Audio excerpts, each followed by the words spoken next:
जा देता हूं। देखिए सऊदी अरब इस वक्त जंग ज़दा मुल्क बना हुआ है, उनकी ऑयल की रिफाइनरीज खतरे में है, अब नए हुरमज बंद है, उनकी तजारत भी बंद है, सऊदी अरब के अंदर बम भी गिर रहे हैं और सऊदी अरब के अंदर कारोबारी जिंदगी मुअत्तल है या खराब हुआ है। अब ऐसी सूरत हाल में जब एक मुल्क इतने दबाव में हो तो क्या दूसरा मुल्क उससे पैसे मांग सकता है, उससे माल का तकाजा कर सकता है? नहीं कर सकता ना। ये इखलाकी नुक्ता नजर से भी जायज नहीं है और किसी भी हवाले से आप देखें तो जायज नहीं है। लेकिन पाकिस्तान ने ऐसे वक्त में जब सऊदी अरब शदीद दबाव में है, पाकिस्तान ने खतरात से घिरे हुए एक मुल्क से उसके तेल के रस्ते बंद होने के बावजूद, माशी दबाव के बावजूद पैसा मांग लिया है। पाकिस्तान ने मांगा क्या, ये जरा आप देख लीजिए, इसमें आपको सारी कहानी मिल जाएगी। ये दुनिया भर के मीडिया में छप गया। 10 साल के लिए पाकिस्तान ने $5 अरब का डिपॉजिट मांगा है कि हमें कर्जा दे दें आप $5 अरब और 10 साल के लिए वो डिपॉजिट आप हमारे पास रखें। अच्छा याद रखिएगा, सऊदी अरब का पहले ही पैसा पाकिस्तान के पास है, तो बहुत मुमकिन है ये वही पैसा जो है उसको 10 साल के लिए पाकिस्तान कह रहा है कि आप इसको हमारे अकाउंट में रहने दें, पैसे को आप ये पैसा अगले 10 साल तक हमारे अकाउंट से ना निकालें। 8 चीजें मांगी है पाकिस्तान ने सऊदी अरब से, जो 2 बड़ी चीजें मैं आपको बता देता हूं। नंबर 1 तो ये है कि 10 साल के लिए $5 अरब आप हमारे कौमी खजाने में जमा रहने दें।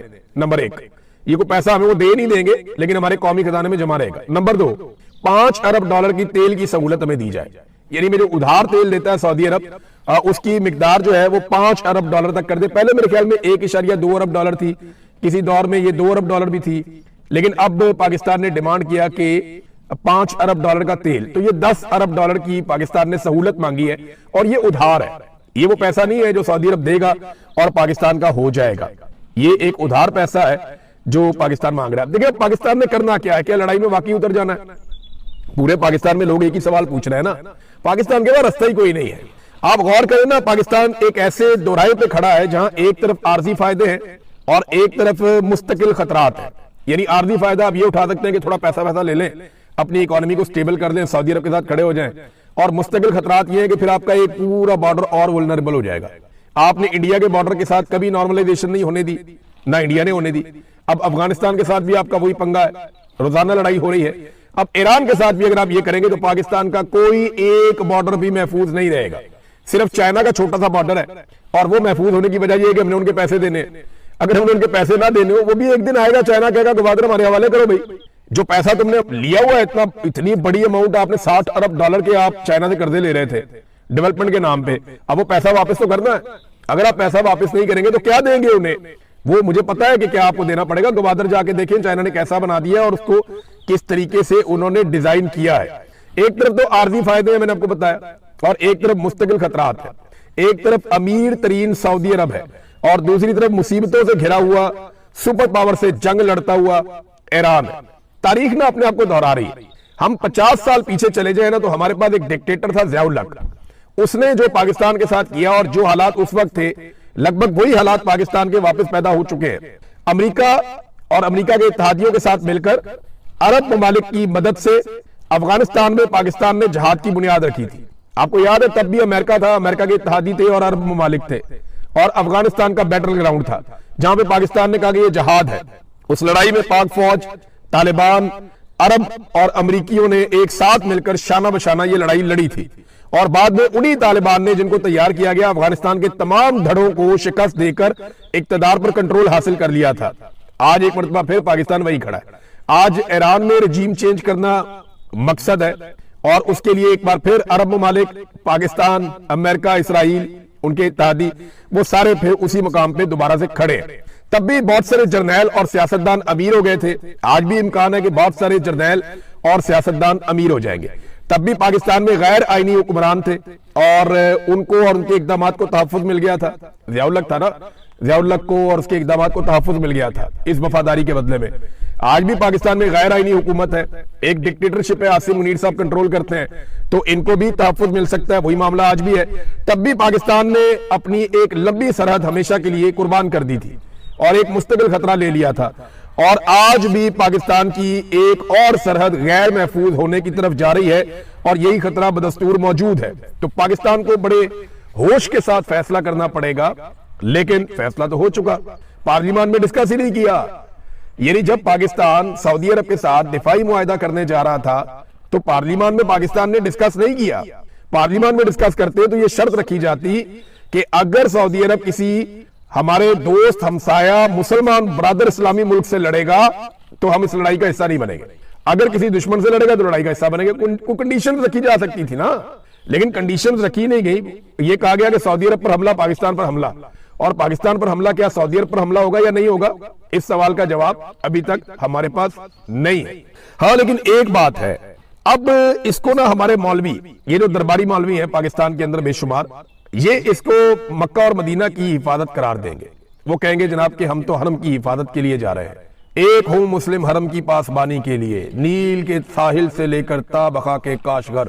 ایسے ایسے شعر آپ کو مولویوں نے سنانے نا, ایسا ایسا آپ کو جذباتی کرنا ہے نا کہ جیسے مکہ اور مدینہ کو خطرہ اسرائیل سے نہیں ہے, ایران سے ہے. اب یہ مولوی آپ کو یہ کہانیاں سنائیں گے اور آپ کو لڑائی کی طرف راغب کریں گے اگر یہ ماحول بن گیا تو. میں کنڈیشن ابھی بھی رکھ رہا ہوں, مجھے ابھی بھی پتہ نہیں کیوں امید ہے کہ شاید کوئی ہوش کے ناخن لے اور اس لڑائی سے پاکستان کو بچایا جائے, لیکن بظاہر چیزیں اسی طرف جاتی ہوئی دکھائی دے رہی ہیں. جس طرح پاکستان نے $10 ارب کی فیسلٹیز مانگی ہے نا, ادھار مانگا کہ $5 ارب سے ادھار دے دو, ہمارے اکاؤنٹوں میں آپ رکھ دیں 10 سال کے لیے.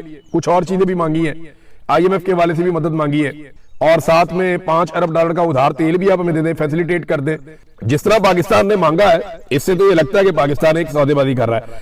اب مکہ اور مدینہ تو کوئی خطرے میں ہے نہیں, اور ایران سے تو مکہ اور مدینہ کو خطرہ ہونا نہیں چاہیے. مسلمان تو سارے اس کی حفاظت کے لیے ہیں, لیکن مجھے ایسا لگتا ہے اور کچھ سورسز یہ کہتے ہیں کہ کچھ نہ کچھ ایسا ہونے والا ہے عرب ممالک میں جس کے بعد اس لڑائی کا جواز بن جائے گا.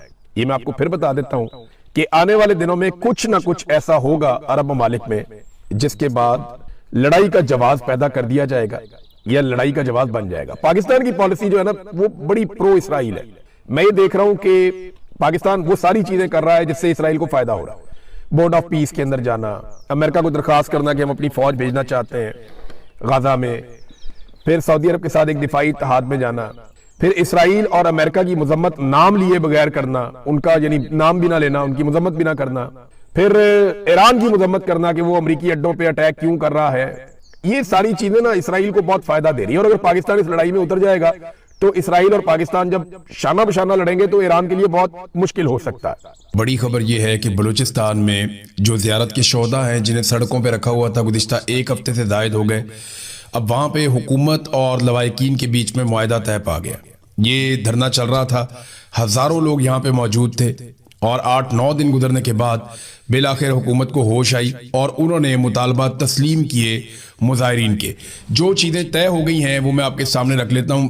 دیکھیں بڑے سادہ سادہ مطالبات تھے, جلدی سے میں آپ کو مطالبات بتاتا ہوں, پھر آپ کو بتاتا ہوں تسلیم کیا کر لیا گیا حکومت کی جانب سے.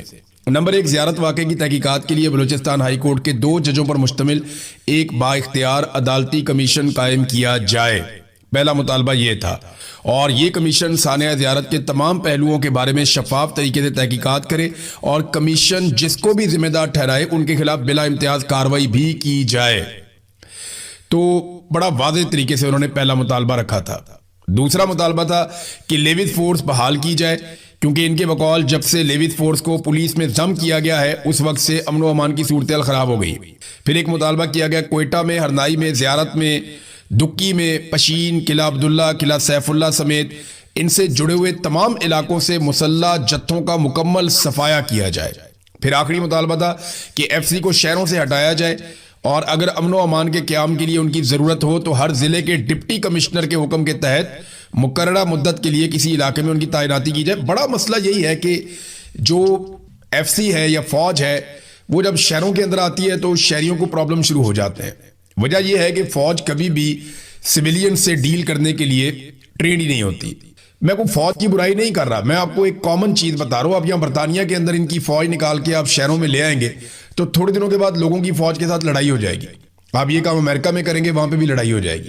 فوج کیونکہ ہمیشہ کنٹونمنٹس میں رہتی ہے, فوج چھاؤنیوں میں رہتی ہے, فوج جو ہے وہ اپنی بیرکس میں رہتی ہے یا بارڈرز میں رہتی ہے, اس کی ٹریننگ نہیں ہوتی سویلینز کو ڈیل کرنے کے لیے. تو جب بھی ابھی وہ سویلینز کے علاقوں میں آتے ہیں تو وہ سمجھ نہیں پاتے اس علاقے کے بارے میں, ان لوگوں کے بارے میں, ان کی ضروریات کے بارے میں, ان کے ساتھ ڈیل کیسے کرنا ہے, ان چیزوں کے بارے میں. تو وہاں تصادم ہوتا ہے ہمیشہ. تو اس لیے ہر جگہ سے یہ مطالبہ, ایسا نہیں ہے کہ یہ لوگ فوج سے نفرت کرتے ہیں, वजह यह है कि फौज की ये ट्रेनिंग ही नहीं है, वो इस काबिल ही नहीं है कि वो पब्लिक के बीच में जा सके।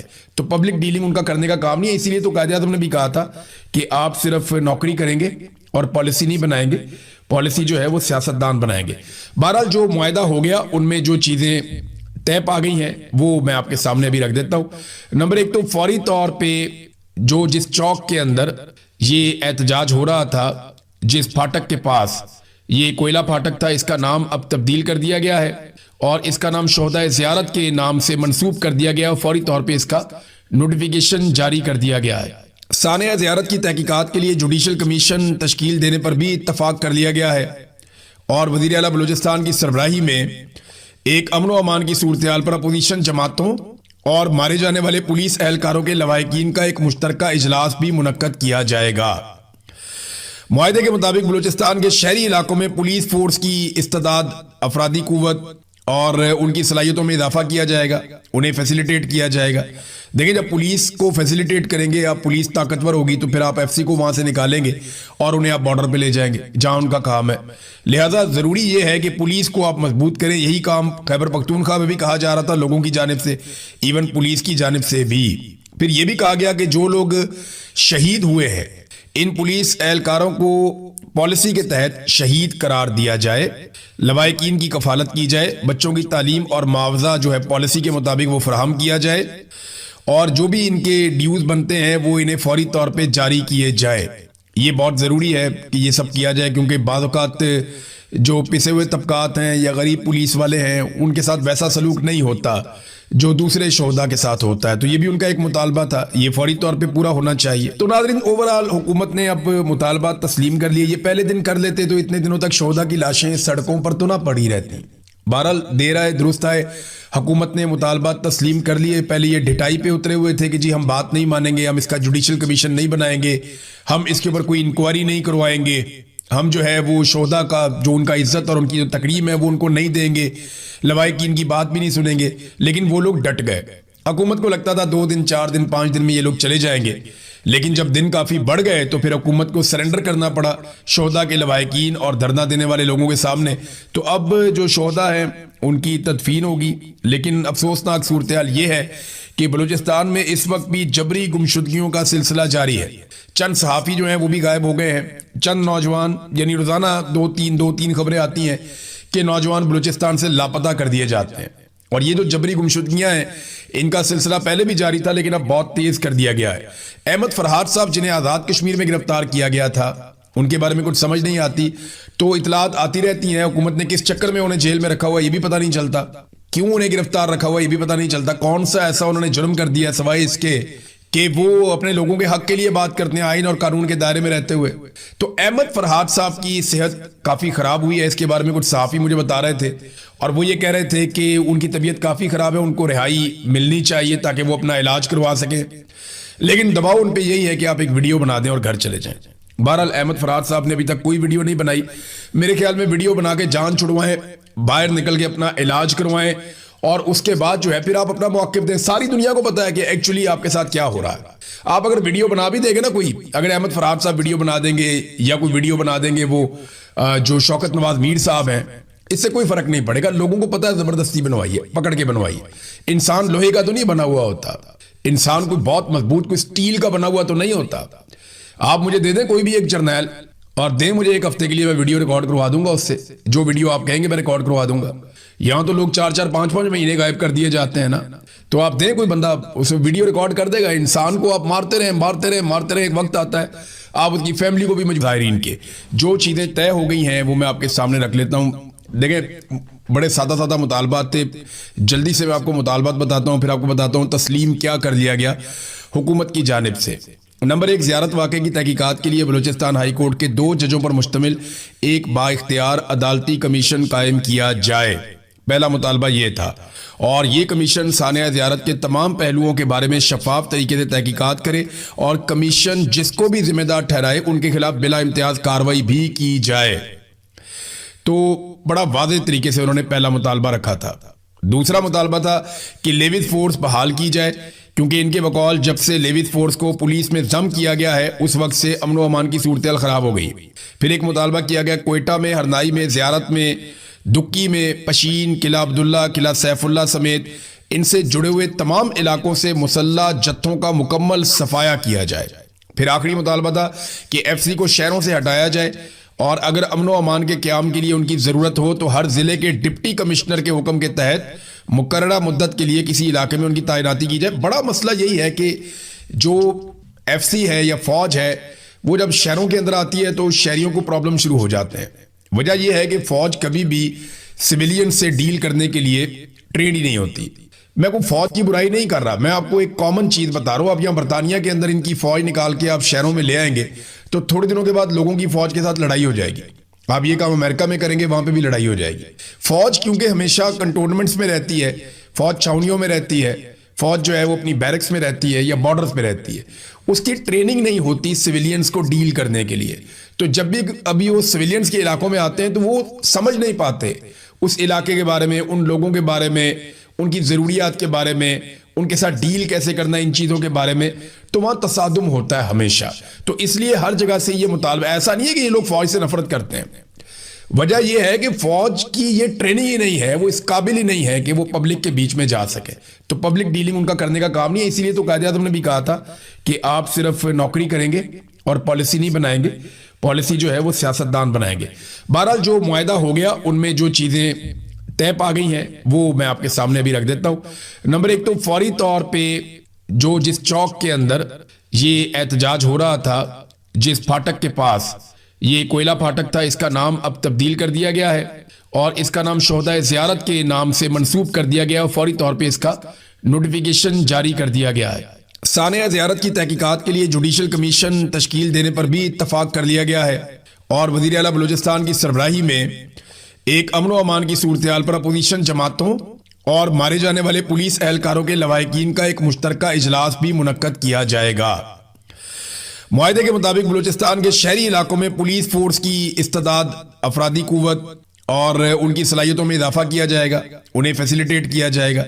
دیکھیں جب پولیس کو فیسیلیٹیٹ کریں گے، آپ پولیس طاقتور ہوگی تو پھر آپ ایف سی کو وہاں سے نکالیں گے اور انہیں آپ بارڈر پہ لے جائیں گے جہاں ان کا کام ہے۔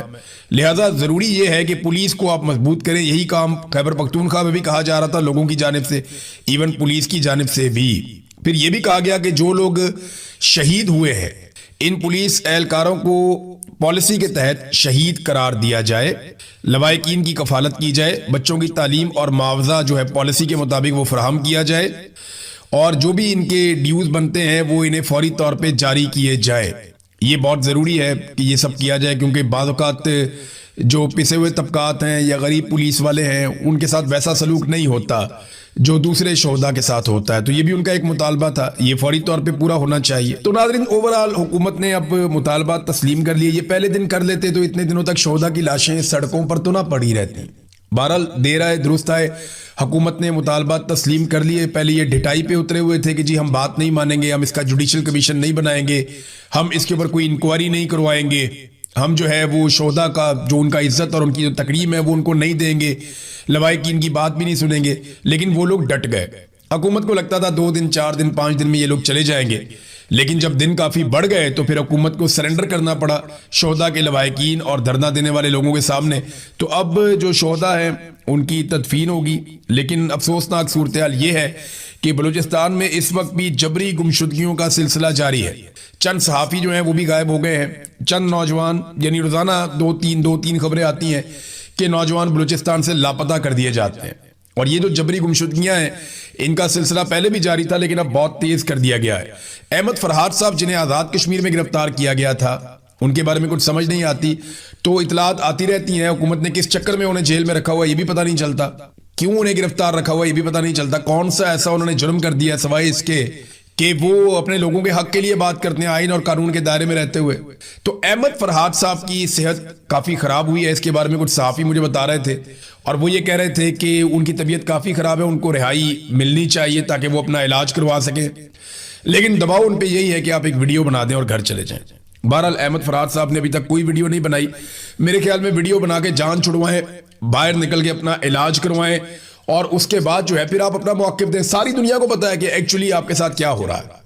آپ اگر ویڈیو بنا بھی دیں گے نا، کوئی اگر احمد فرحات صاحب ویڈیو بنا دیں گے یا کوئی ویڈیو بنا دیں گے وہ جو شوکت نواز میر صاحب ہیں इससे कोई फर्क नहीं पड़ेगा, लोगों को पता है जबरदस्ती बनवाई है, पकड़ के बनवाई है। इंसान लोहे का तो नहीं बना हुआ होता, इंसान कोई बहुत मजबूत, कोई स्टील का बना हुआ तो नहीं होता।